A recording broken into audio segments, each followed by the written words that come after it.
Y exactamente hace un año, dentro de temor, de mucho temor con lo de la pandemia, que hoy sentimos como que ya somos medios veteranos, llevamos un año. Puedo decir como medio broma y en serio, he perdido varios amigos, pero también he sentido que han caído a mi lado 1000 y 10.000 a mi diestra, pero a mi casa, ni mi familia, ni mis hermanos, ni mis hermanos de la fe. Y cuando escribí esta canción salía del temor y se la voy a cantar y después le cuento.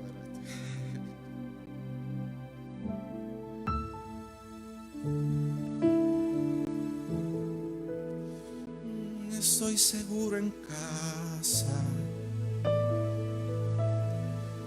aunque afuera el mundo está tan intranquilo. Mi familia con tu 10 tras protegido, ya no hay nada que temer. Y empecé a escribir esto por un mandato de un amigo pastor que se llama Toniel, que me dice: Jaime, le quiero predicar a mi iglesia que estén seguros, que estén tranquilos, que ahora estamos en el encierro por primera vez, pero quiero predicarle que vayan a la puerta de su casa y que pongan una cinta roja y declaren que la plaga no va a tocar su casa. Y yo: ¡qué poderoso! La voy a escribir, pastor. Y yo con un temor, yo veía a mi nena de 3 años, mi papá de 75 y mi mamá de 74, con todos los cuadros que nos ponían, a rayos, si los tocan estos, con temor. Pero yo empecé a escribir esta canción y en verdad la hice en este tono. Es que como pensé que iba a llorar, la bajé, pero era en este tono.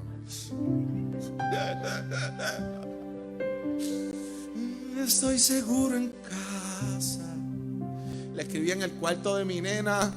Es la primera vez que me atrevo a lanzar una canción así, que le hice en el piano, las cuerdas la hice aquí, la voz la grabé así. Era como algo de humildad, pero era, yo creo que las canciones más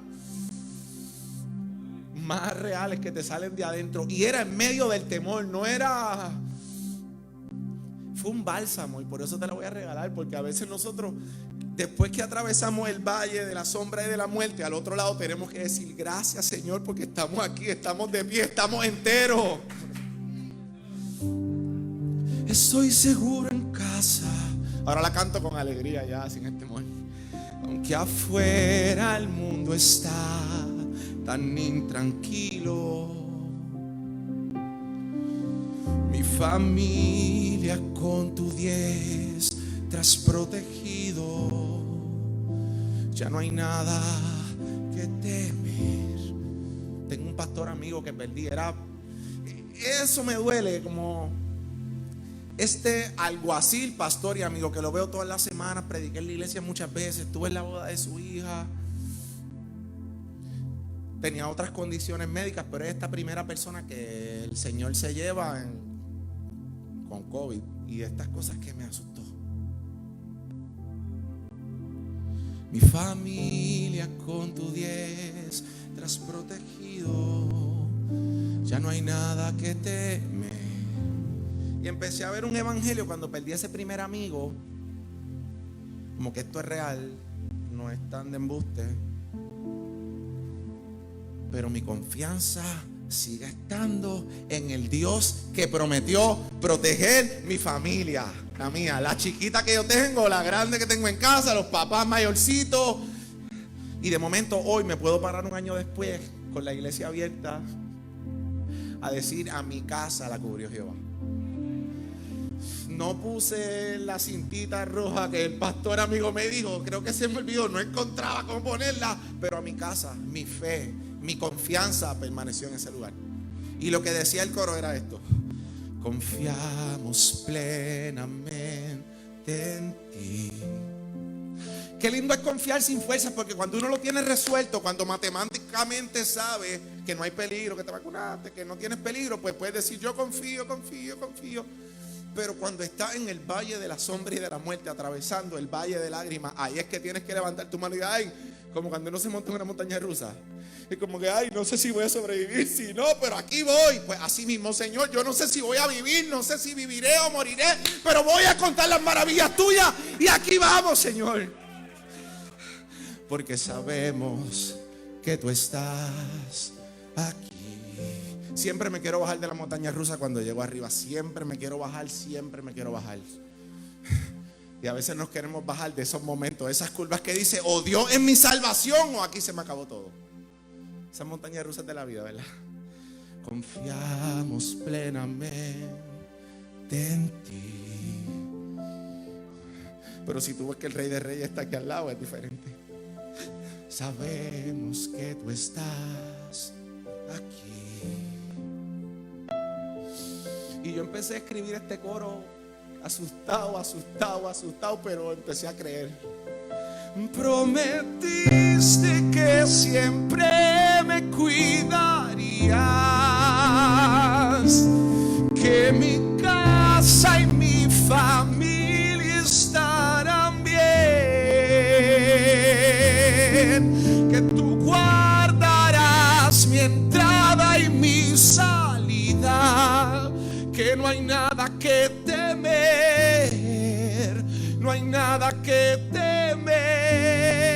Y lo repetía, prometiste que siempre me cuidarías, que mi casa y mi familia estarán bien, que tú guardarás mi entrada y mi salida, que no hay nada que temer, no hay nada que temer, no hay nada que temer, no hay nada que temer. Mi familia somos así como nerviosos. Somos los Barceló y tuve mis tíos, mi papá. Y esta es una de esas canciones que empezó a disipar el temor cuando yo vi que la palabra tenía una promesa para mí. Y que había un salmo que yo me sabía como que un pedacito cuando chiquito. Alzaré mis ojos a los montes. Y recuerdo los coritos, ¿de dónde vendrá mi socorro? Mi socorro viene de Jehová, que hizo los cielos y la tierra. Y dice, y no dará tu pie al resbaladero, ni se dormirá el que te guarda. Y yo encontré ese salmo que lo había escuchado cientos de veces. Soy hijo de pastor de Tanamá, de Adjuntas, de toda la vida. Y veía como Dios decía, después de haberlo escrito, Jehová guardará tu entrada y tu salida. Jehová te guardará de todo mal. ¿Por qué? Porque Jehová es tu luz, es tu mano derecha. Jehová es tu sombra y es tu mano derecha. Y entonces yo empecé a decirlo, no, Señor, yo lo reclamo como hijo tuyo. Estoy aquí encerrado en un pueblo. Yo soy adjunta, yo estaba en Trujillo Alto, en una casa que llevaba meses viviendo. Pero mi casa, mi nena de 3 años, le estoy enseñando y yo confío plenamente en ti. Sabemos que tú estás aquí. Confiamos plenamente en ti. Sabemos que tú estás aquí. Y hay un remanente de cuerpo de Cristo que firmemente puede decir, Señor, tú prometiste y cumpliste, y estamos aquí, estamos firmes. Y ahora tenemos mucho más que lo que teníamos antes. Hemos visto muchas más cosas, hemos aprendido más, estamos mejor preparados, estamos más unidos, estamos listos para ser la iglesia que tú esperas que nosotros seamos. Prometiste que siempre me cuidarías, que mi casa y mi familia estarán bien, que tú guardarás mi entrada y mi salida, que no hay nada que temer, no hay nada que temer, no hay nada que temer, no hay nada que temer. Y lo último que escribí fue una declaración que las cosas iban a ser mejores, y realmente hemos ido creciendo en fe. Hemos puesto nuestra confianza en las cosas esenciales. Por lo menos yo. Yo tengo una oficina y trabajo por mi cuenta completamente, y mi esposa trabaja por su cuenta. Cuando nos cerraron la oficina, nosotros decimos, nos chavamos. La nena, la escuela. Y yo puedo decir, y tengo que ser testimonio de cómo Dios ha cuidado a mí, a mi familia, a los míos, nos ha cuidado económicamente. De momento no había dinero y nos mandaban hasta ofrenda. Dios nos bendijo. Y no digo, aquí viene el Super Jaime. No, es que Dios lo hace con su hijo. Lo sabemos. Que usa diferentes mecanismos para bendecirnos, seguro. Seguro. Quizás la herramienta que Dios usa para bendecirme no es la que utilizó para ti, pero mírate, estamos aquí, estamos de pie.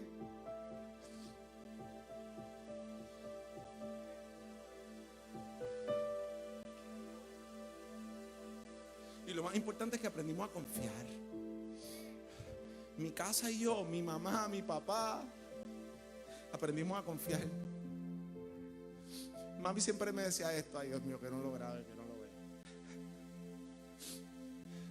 Si yo aprendiera a confiar en lo económico como confío en Dios. En mi casa no es ni que predicaban prosperidad. Somos de una iglesia carismática del campo pentecostal, normal. Pero mi mamá era esta persona que en sus diezmos, en sus ofrendas, siempre tan char, que mami me dice: si yo confiara en todo como confío en la provisión de Dios en lo económico, a mí no me faltará nada. No tendría temor de nada. Y mi mamá a sus 75 años ahora me puede decir: confío en el Señor como confío que era mi provisión, confío que es mi salud, confío que está con mis hijos, confío que está con los hijos de mis hijos.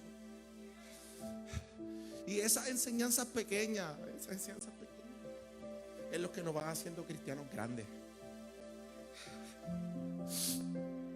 Pues la pastora que predicó mi predicación en 5 minutos, yo lloro primero que ella. Es la conexión.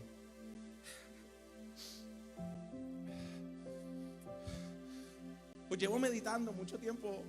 Dije: Señor, esta Semana Santa quiero predicar de cada día que tenga que predicar. Quiero predicar de lo que históricamente sucedió.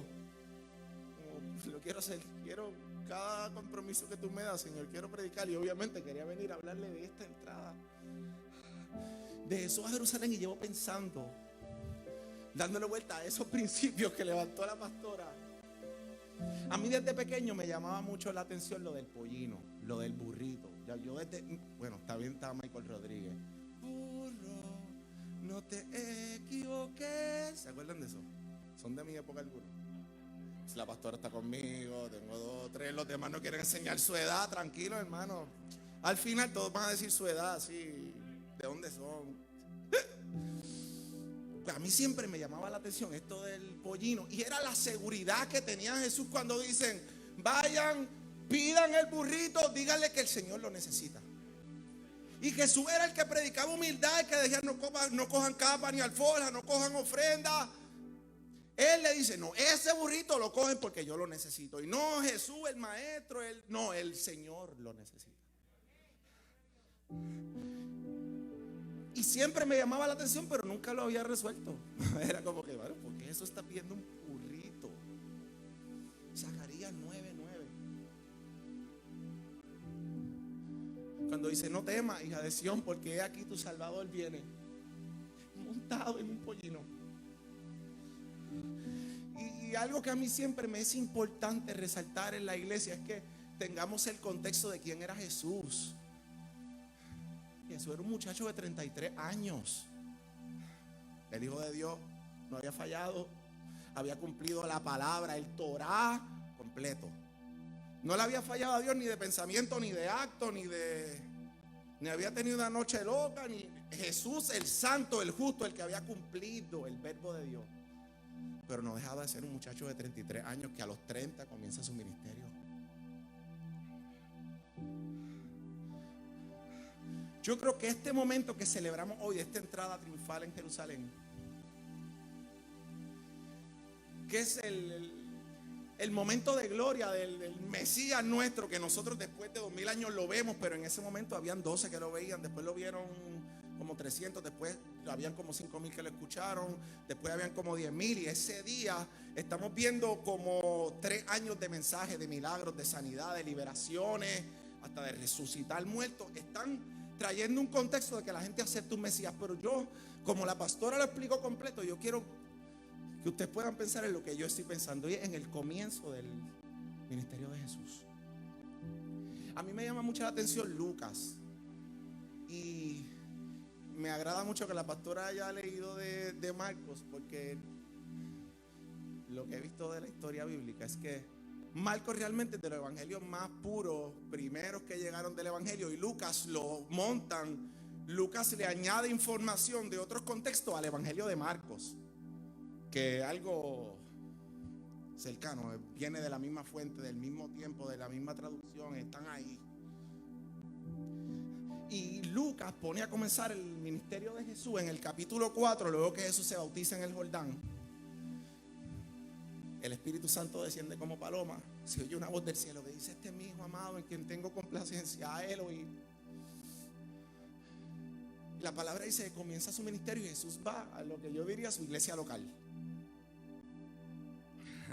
a la sinagoga de Nazaret. Para mí sería la iglesia Jesús de Nazaret de adjunta en el poder del Espíritu. En el momento de comenzar mi ministerio, voy a donde están mis amiguitos que cogieron la escuela bíblica conmigo, los que aprendieron a lijar madera conmigo, los que si había deporte, Jesús no era un bobo. Si había deporte, Jesús lo jugaba. Aguantó la cruz. Jesús era más duro que nosotros. No era como él, hermanito. No, hijo de un carpintero. Caminaba las millas, cargó la cruz. Aguantó más que los demás ladrones. Es Jesús, no es Jesús. Dicen amén a eso, ¿verdad? Pues él va a esta iglesia, a la sinagoga, nosotros lo podemos entender mejor como iglesia, y dice que le tocó leer el evangelio.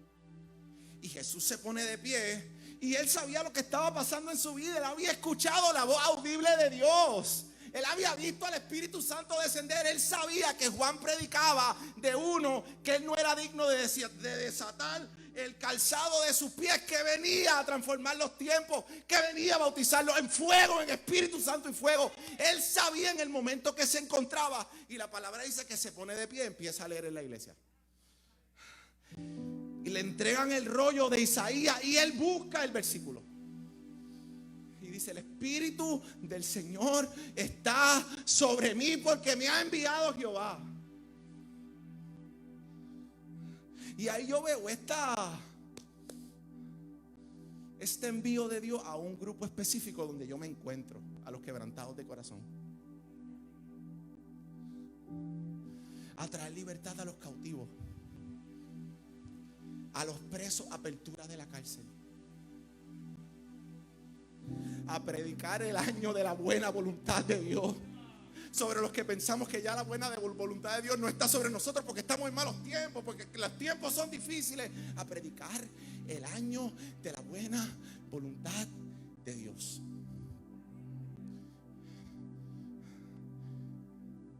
Lucas 4, te voy a decir el versículo para que lo tengas. Lucas 4, siempre lo tengo marcado y amo predicarlo, y es una asignación.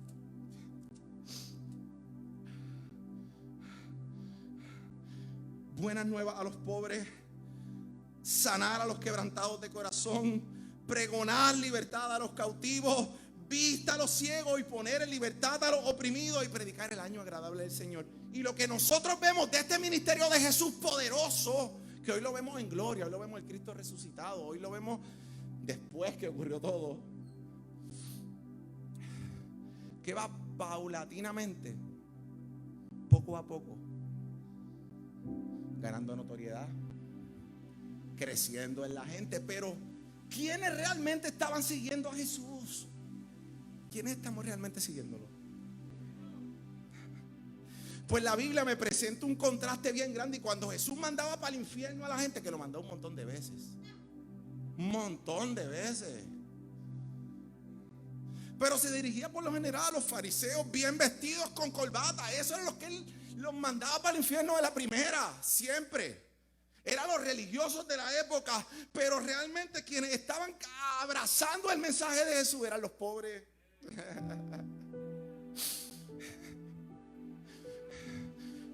Éramos los loquitos los nerviosos, los quebrantados de corazón, los oprimidos, los pobres, los que no teníamos esperanza. Y en el nazareno que venía caminando veíamos esperanza.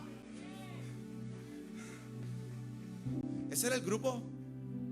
Y le añadían los bebedores de vino y las prostitutas y los pecadores y los cobradores de impuestos.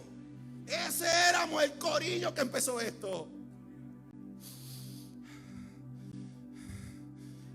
Los que necesitaban escuchar una buena noticia. Los que cuando veíamos al grupo nos gozábamos en el Señor, pero sabíamos nuestra vida necesita todo. Necesito paz. Necesito sanidad. Necesito alegría.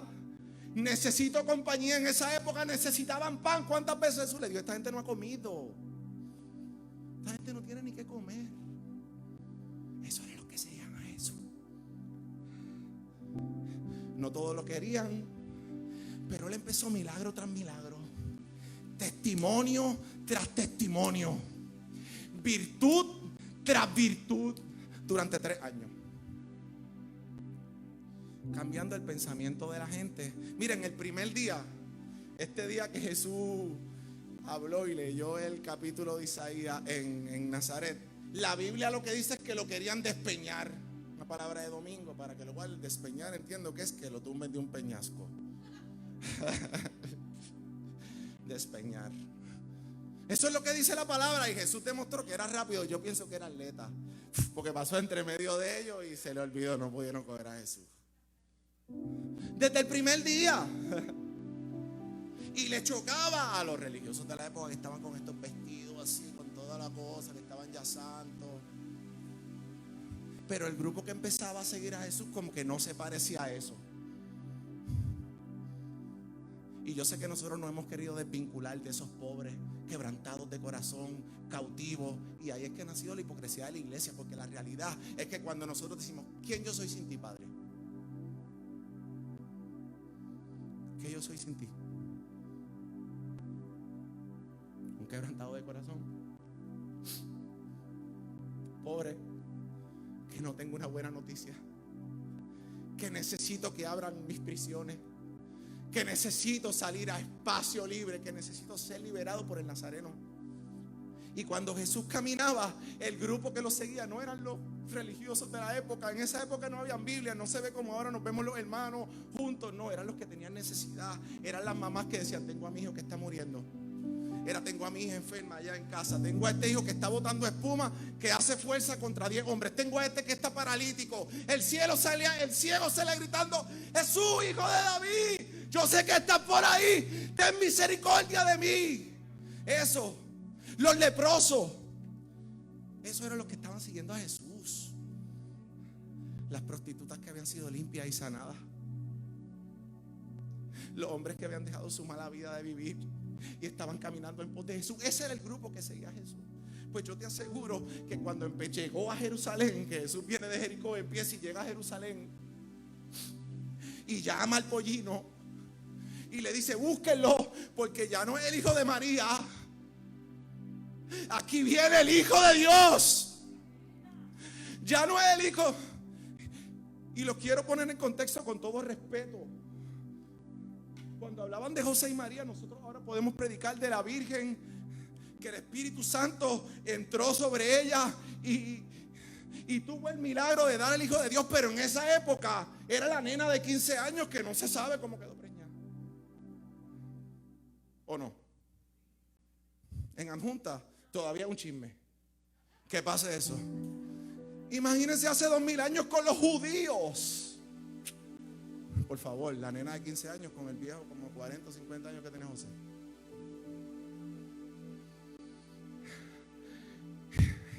La primera iglesia, los que caminaban con Jesús, los que vieron los milagros, el que caminó por encima de la agua, el que fue resucitado, eran gente como nosotros, quebrantados de corazón, heridos. No eran gente que ya lo habían alcanzado todo. Era gente que dicen, yo no pretendo haberlo alcanzado todo. Yo estoy mirando a un nazareno que está caminando y yo sigo sus pasos.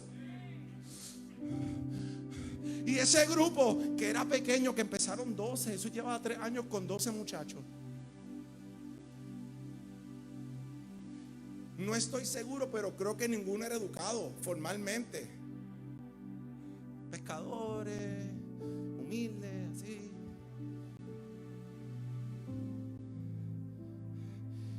Y el público que tenía empatía con ellos, los que estaban siguiendo, tampoco eran los ricos. Cuando vino un muchacho rico, le llamaron el joven rico para siempre, ¿o no? La primera vez que vino un muchacho, el joven rico, había uno. La mayoría eran como nosotros, así normales. Para nosotros fue que vino la salvación.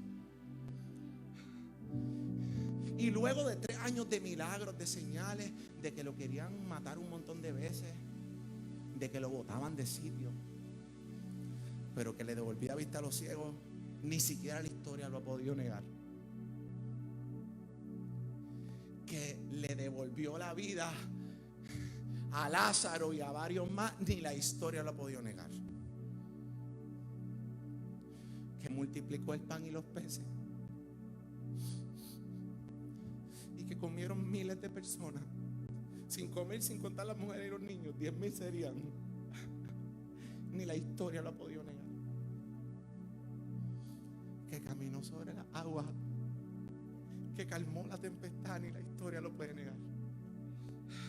Pues ¿quiénes eran los primeros que salían a Jerusalén a recibir al Cristo, a recibir al Mesías? Los que habían tenido esa experiencia de vida. Los que mi hija había sido sanada, los que mi hijo había sido libertado, los que en mi cuerpo había recibido sanidad del Maestro, los que habían escuchado una palabra y habían transformado sus vidas. Esos eran los primeros que se atrevían por primera vez a decir Hosana. Y para mí es un momento bien importante, y yo creo que lo pude captar esta mañana, porque Jesús regañaba a los discípulos cuando intentaban glorificarlo a Él, los mandaba a callar, pero esta es la primera vez, y lo dice Lucas 19, acabándose. Dice, y los discípulos de Jesús iban tan contentos, iban tan felices con lo que estaba pasando, que ponían sus mantos sobre el suelo. Unos ponían hojas de palma y por primeramente empezaron a alabar al Dios que estaba con ellos. No el Dios que estaba encerrado solamente en el templo, detrás, dentro del arca, escondido detrás en un lugar santísimo, sino al Dios que llevaba 3 años caminando con ellos. El milagro que era más cerca y más real de lo que habían predicado los profetas y que sus ojos habían visto. El Hijo de Dios que estaba caminando con ellos. Y ese fue el primer momento que la gente empezó a adorar al Dios viviente, al que caminaba con ellos, al Verbo de Dios. Y yo no lo había notado. Pero una cosa así, como quiero poner en el contexto del tiempo de Jesús, fueron 3 años más bien de rechazo. Sus discípulos lo querían, iban firme con Él. Pero este momento de Domingo de Ramos, que la gente lo recibe, que podríamos decir que la mayoría del pueblo lo recibe. ¿Cuánto duró? 5 días. Domingo de Ramos, Viernes Santo, lunes, martes, miércoles, jueves y viernes. ¿Por qué?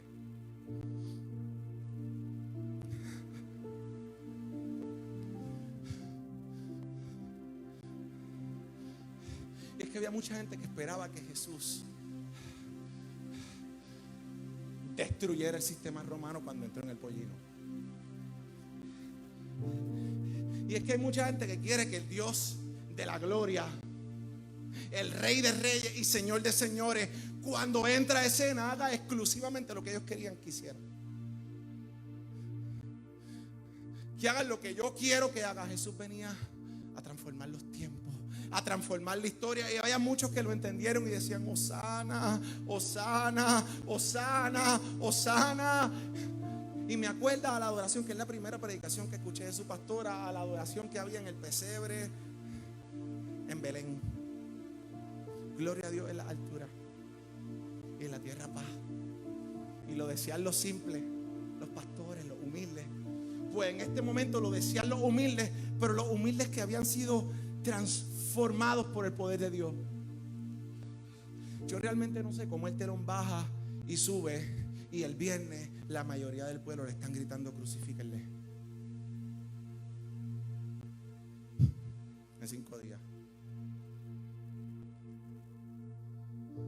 Algo que dice Lucas de la entrada gloriosa de Jesús en Jerusalén es que dice que cuando Jesús entró empezó a llorar, como nosotros.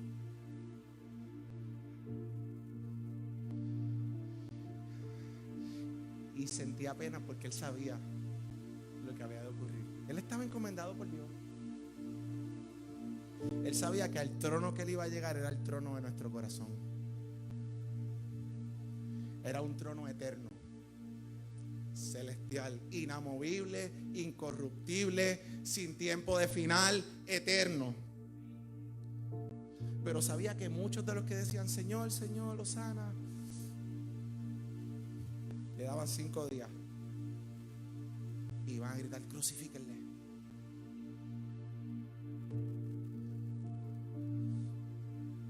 Yo no quiero juzgar a los que se viraron y empezaron a gritar crucifíquenle el viernes. No, de eso le predicarán el jueves, el viernes.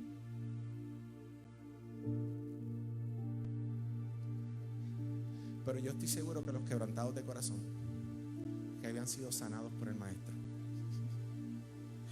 que esos cautivos que habían recibido libertad, que esos presos que se les había abierto las cárceles, que esos pobres que recibían buenas noticias y tenían esperanza, todavía permanecían firmes aunque Jesús estaba siendo crucificado.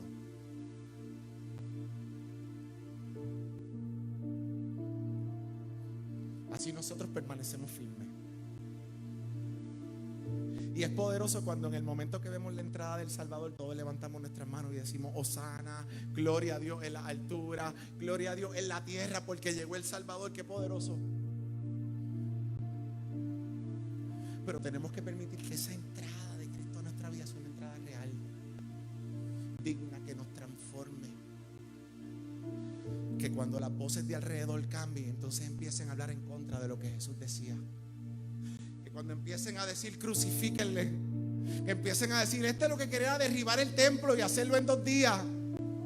Este se está diciendo que es el Hijo de Dios sin serlo. Cuando llegue ese momento, nosotros los que conocimos al Maestro, los que recibimos un milagro, los que vimos familiares de nosotros ser sanos, los que hemos visto nuestros cuerpos ser transformados, nuestras vidas ser restauradas, podamos estar de pie y seguir diciendo sana, bendito el que viene. Yo sé que el gobierno romano te va a quitar la vida, yo sé que los religiosos del momento te van a quitar la vida, pero yo sé que vas a resucitar. Y es una cuestión de domingo a domingo, es una cuestión que yo tengo que esperar pacientemente el rescate de los quebrantados de corazón, de los pobres, de los oprimidos, porque la promesa del Cristo es real y va a resucitar en nosotros. No solamente va a entrar y va a ser juzgado y crucificado, como juzgan y crucifican nuestra fe constantemente. Pero ahí es que vuelve nuestra fe, la certeza de lo que espero, la convicción de lo que no estoy viendo. Hoy puedo hablar del coronavirus, yo creo ya como historia, no es casi un acto de fe, sé que el Señor me libró. Pero hay un montón de cosas que tenemos que declarar en fe. Hay un montón de cosas que tenemos que declarar en fe.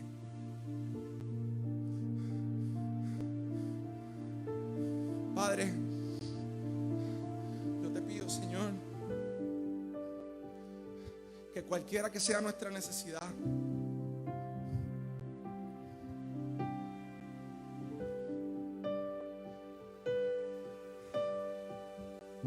Padre, si es física, pero principalmente si es de salvación, si es espiritual, yo te pido que tú mires a mi hermano aquí, Señor, y que tú hagas esa entrada que tú sabes hacer, Señor, en la vida de cada uno.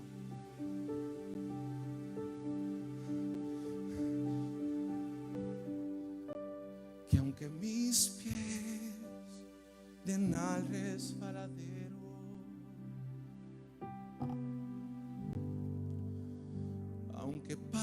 parezca imposible el caminar, aunque la lluvia y la tormenta me impidan a ti llegar, yo llegaré. Sé que me ayudará, aunque parezca que no es cierta tu llegada, aunque persigan mi ilusión de que me amas, yo sé que conmigo estás. Y si me caigo me levantará, tú me llevarás hacia un lugar donde no hay llanto. Contigo estaré, caminaré guiado de tu mano, aunque arrecie la tormenta, fortaleza me darás. En la sombra de tus alas he de estar.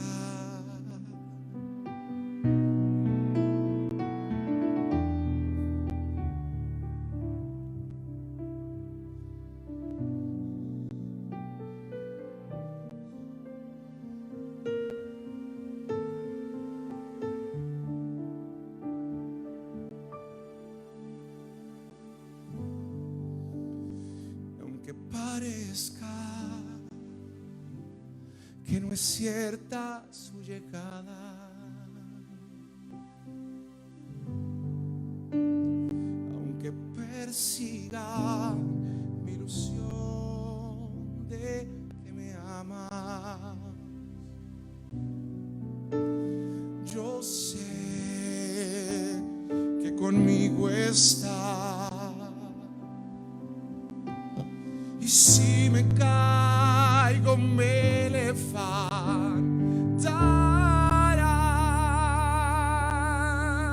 tú me llevarás hacia un lugar donde no hay llanto.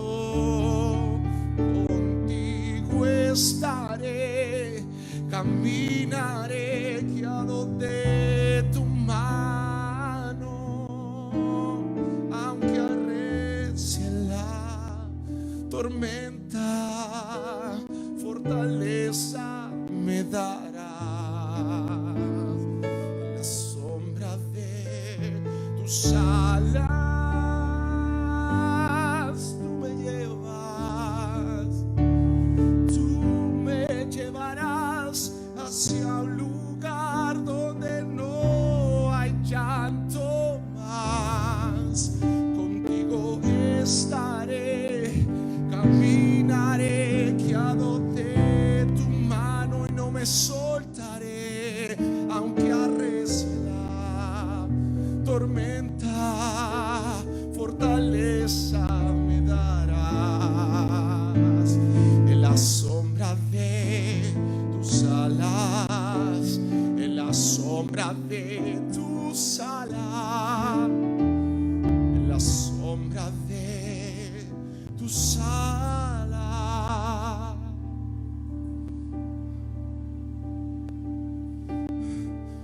No es un lugar para gente perfecta,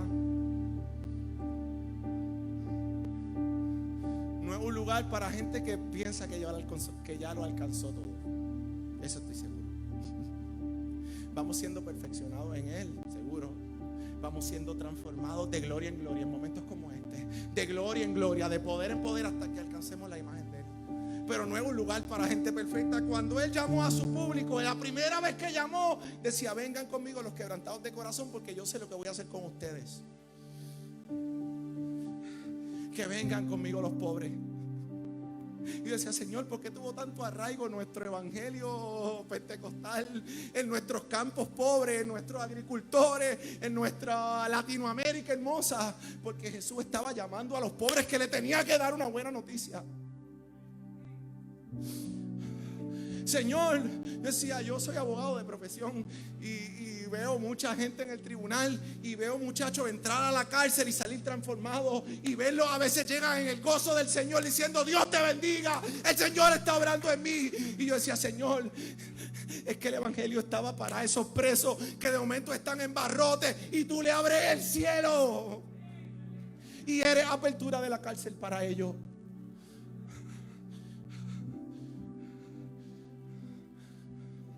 Señor, entonces yo tengo que ser sincero contigo y yo no quiero juzgar a los que tienen vidas perfectas, los que todo le va bien, no juzgo a eso. Yo quiero decir, Señor, yo tengo un lugar en tu reino porque yo soy uno de esos.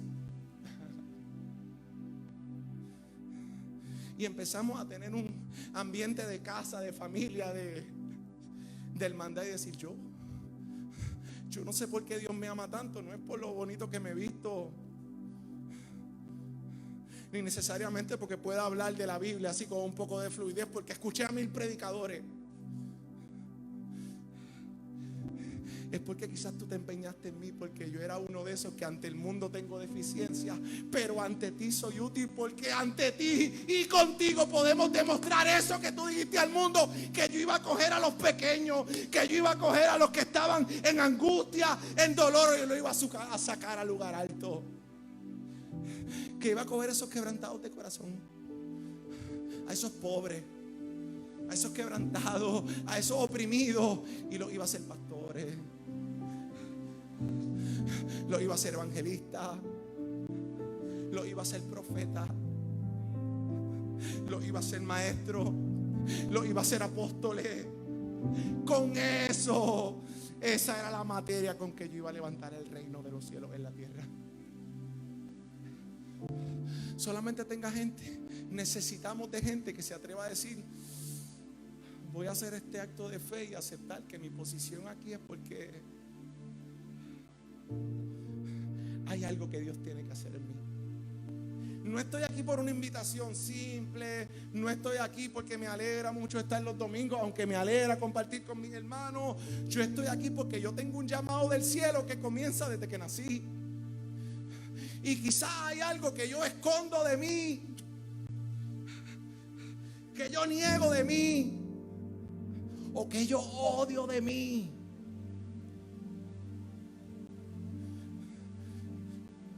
¿Qué es lo que de momento me conecta contigo? Porque es lo que tú quieres transformar en mi vida.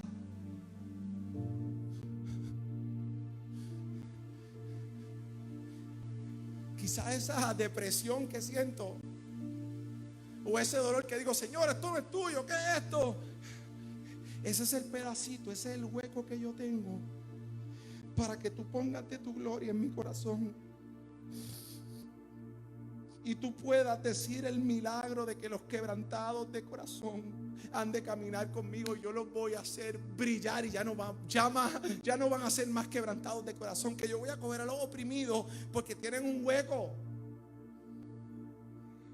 Y me acuerdo de ese evangelio simple de los campamentos de verano de la iglesia, de un rompecabezas que teníamos un pedacito así que necesitábamos, ¿verdad? Pues cuando el tiempo pasa nos vamos dando cuenta que es que realmente los que servimos a Cristo, los que vivimos para Él, los que estamos en serio en esto, tenemos que reconocer que hay un área en nuestro corazón que Dios tiene que venir a llenar para nosotros poder ser lo que Él habló que nosotros íbamos a hacer.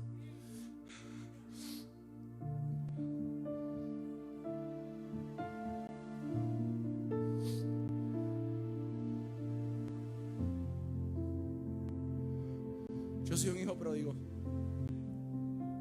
que estoy en casa con anillo, con vestido nuevo, que disfrutó de la fiesta, que escuchó la fiesta en la casa, que vio como el padre corría hacia él, pero no dejó de ser un hijo pródigo. Y así bendigo a miles de hijos pródigos, porque lejos me fui, de mi casa lejos huí, con todo y sin nada, siquiera tu presencia en mí. Días viví, 1000 amores lejos de ti. El sol me alumbraba, pero el cielo empezó a oscurecerse y sentí tu voz en la tormenta. De pronto todo iba mejor. Sentí tu voz en la tormenta, y cuando quise rendirme,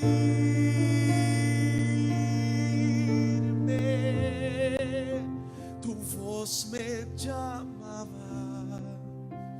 Ese es mi mayor testimonio. Y cuando no tuve fuerzas,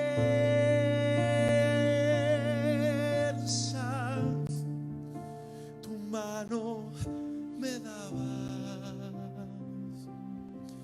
Con su fuerza es que uno vuelve. Hoy vuelvo a la vida, a mi Padre, a mi hogar, de vuelta a la casa. Papá, aquí estamos tus hijos, porque tu venida al mundo, tu sacrificio, tu resurrección, tu encomienda fue más bien, Señor, para hacernos familia. Porque tú más bien que un sacrificio, tú querías una relación. Y yo sé que ese Jesús que miraba desde el Monte de los Olivos y lloraba a sus 33 años, es que él sabía: si yo tengo que cambiar mi vida por la de ellos,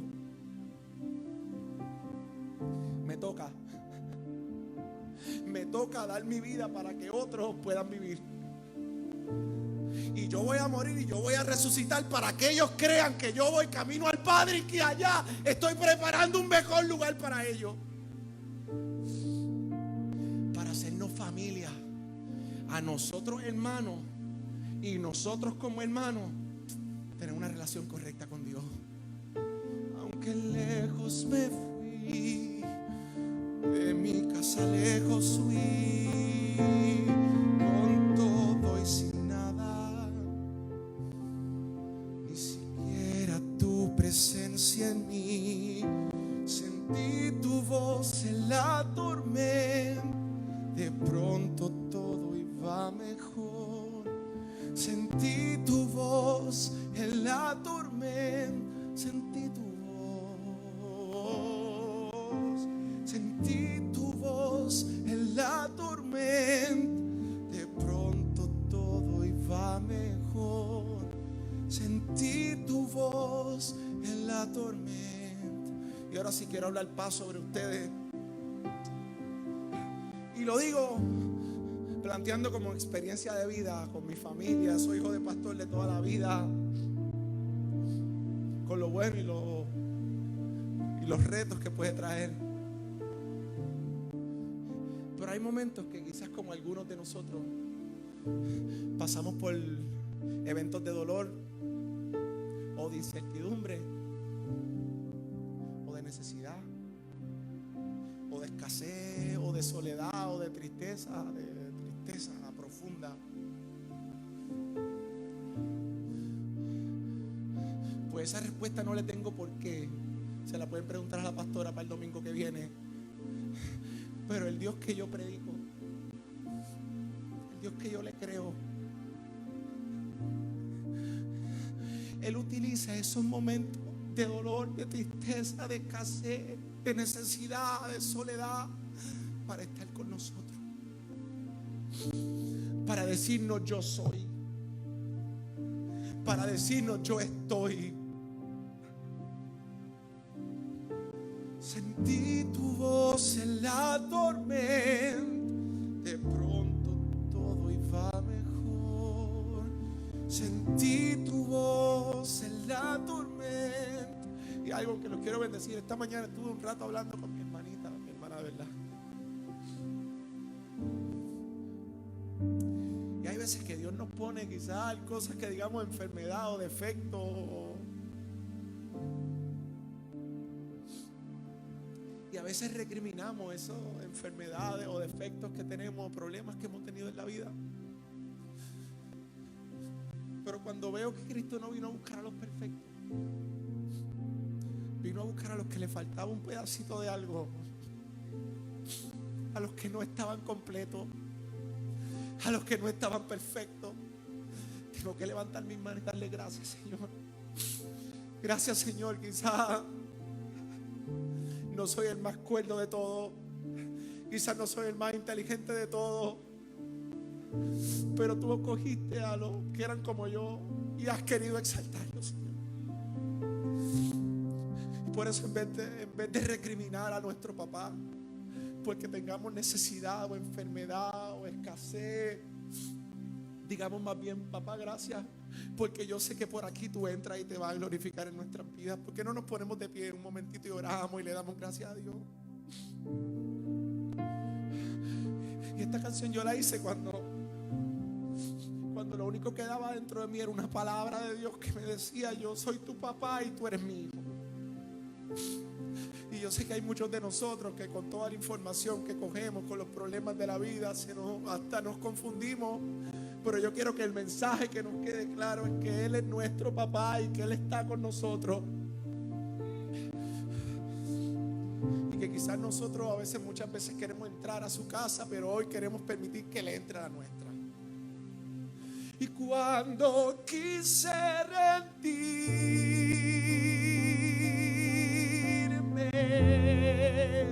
tu voz me llamaba. Y cuando no tuve fuerzas,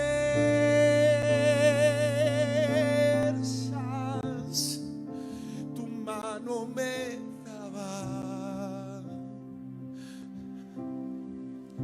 Que cuando quise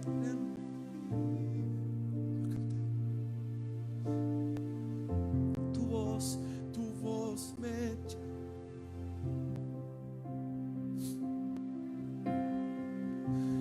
Cuando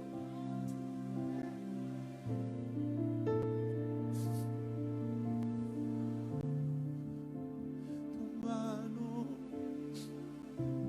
yo he tenido una diferencia seria en una postura quizás teológica. Cuando escuchaba a los ministros de Dios que querían venir a ver manifestaciones a la casa de Dios, que querían solamente venir a gozarse o sentir manifestaciones de Dios, que Dios viniera a hacer algo porque ellos estaban. Pero he entendido que hay momentos que nosotros estamos en tal necesidad que necesitamos que Dios irrumpa en nuestras vidas. Y yo creo que este es uno de esos momentos. Papá, te necesitamos.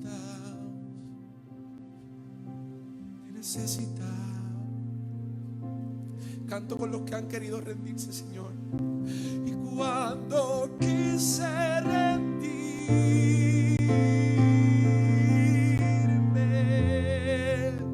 tu voz me llama. No es pecado querer rendirse. Y cuando no tuve,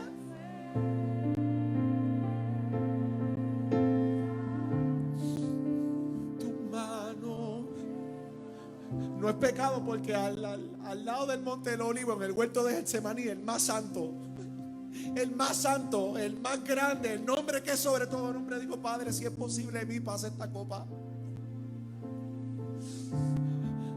Y dice que su sudor era como gotas de sangre, porque sabía la encomienda difícil y lo duro del trayecto del jueves viernes. Así que querer rendirse o sentir temor o levantar su mano y decir: Señor, sácame de aquí, no es pecado.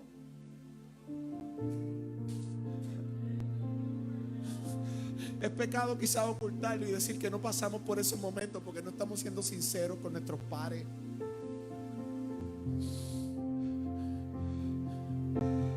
¿Por qué no cantas conmigo eso y recibimos nueva fuerza? Oh, y cuando quise rendirme,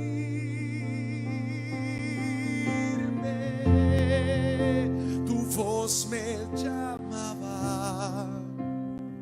Llama a tus hijos, papá. Y cuando no tuve fuerzas, tu mano me dabas. Vuelvo a la vida, hoy vuelvo a la vida, mi Padre, a mi hogar, de vuelta a la casa.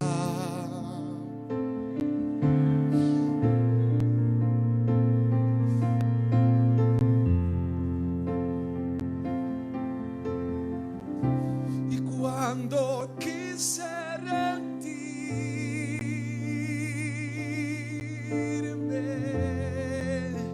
tu voz me llamaba. Lo adores si me acompañan.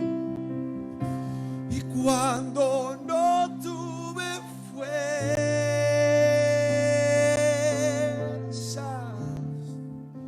tu mano me daba. Cuando quise rendirme y cuando quise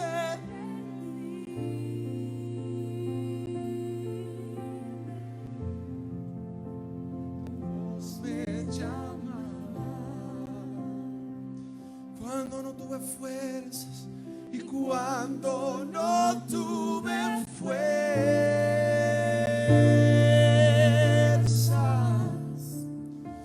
tu mano me daba. Cuando quise rendirme y cuando quise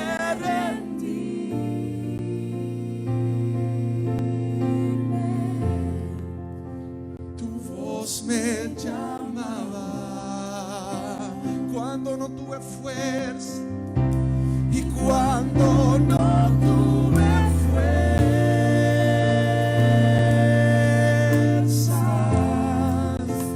tu mano me daba. Cuando quise rendir y cuando quise rendir,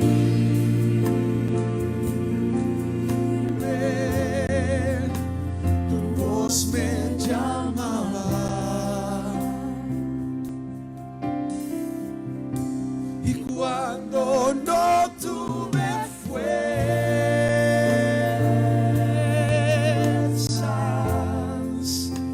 tu mano me dabas.